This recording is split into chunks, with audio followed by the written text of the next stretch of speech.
Este 2019 no deja de ser un año de días intensos.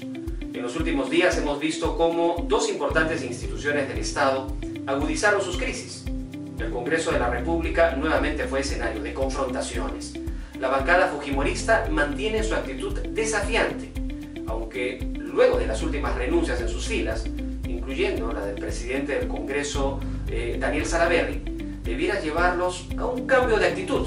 porque definitivamente ya han perdido la mayoría de votos suficientes para tomar cualquier decisión en el Pleno, y tampoco tienen control sobre la mesa directiva y tampoco tienen control sobre la Junta de Portavoces, además de probables abandonos de más parlamentarios naranjas en los próximos días. Por lo visto, muy pronto, hasta el cierre de la legislatura a fines de este mes, seguiremos siendo testigos de bochornosos espectáculos en el primer poder del Estado. Y la otra institución que atraviesa también una crisis es el Ministerio Público. La decisión que tomó el ex fiscal de la Nación, Pedro Gonzalo Chávarri, horas antes de Año Nuevo, tuvo sus consecuencias. Las calles se convirtieron en escenarios de protestas, las redes sociales nuevamente se convirtieron en el repositorio de expresiones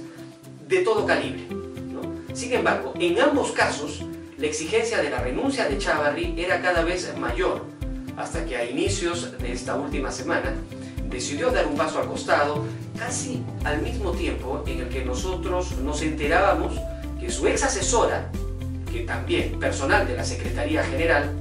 y algunos de sus resguardos personales habían ingresado indebidamente a una de las oficinas que la noche anterior el fiscal Domingo Pérez había lacrado para luego realizar un allanamiento.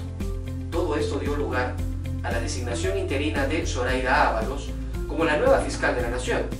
una mujer que asume con responsabilidad la máxima autoridad de la institución facultada para perseguir el delito, y eso es lo paradójico, ¿no? Donde además las primeras medidas adoptadas por la nueva fiscal de la Nación fue declarar en emergencia a la Fiscalía. En segundo lugar, señalar firmemente que brindará todo el apoyo necesario a los fiscales que tienen a su cargo casos emblemáticos para que continúen con sus investigaciones. Y también tuvo un pronunciamiento respecto de la ley del Ejecutivo, observando su inconstitucionalidad, por lo que señaló que ha dispuesto a elaborar una propuesta legislativa que incluya modificar la propia ley orgánica del Ministerio Público, que data de 1981.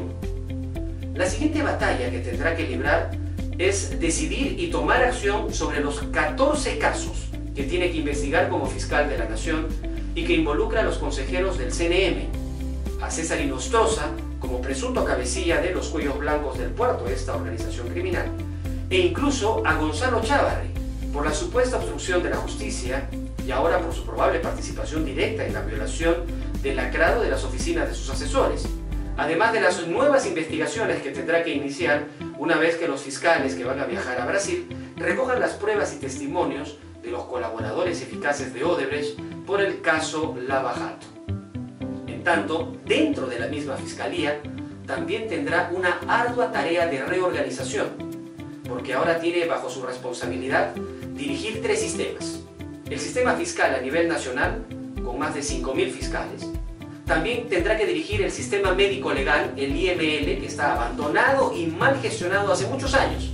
Y en tercer lugar, tendrá que dirigir el sistema administrativo, que es el sistema responsable de gestionar los 2.000 millones de soles de presupuesto que le han asignado para este año. Es decir, si bien el frente externo le tocó en su etapa más difícil, el frente interno es un desafío enorme por el que tendrá que convocar a profesionales expertos en gestión pública que sean capaces de responder en corto tiempo y con resultados sin márgenes de error, porque de lo contrario se convertirá esto en la mayor oportunidad para que los afectados por estos cambios emprendan sendas campañas contra su administración. Bueno, y finalmente,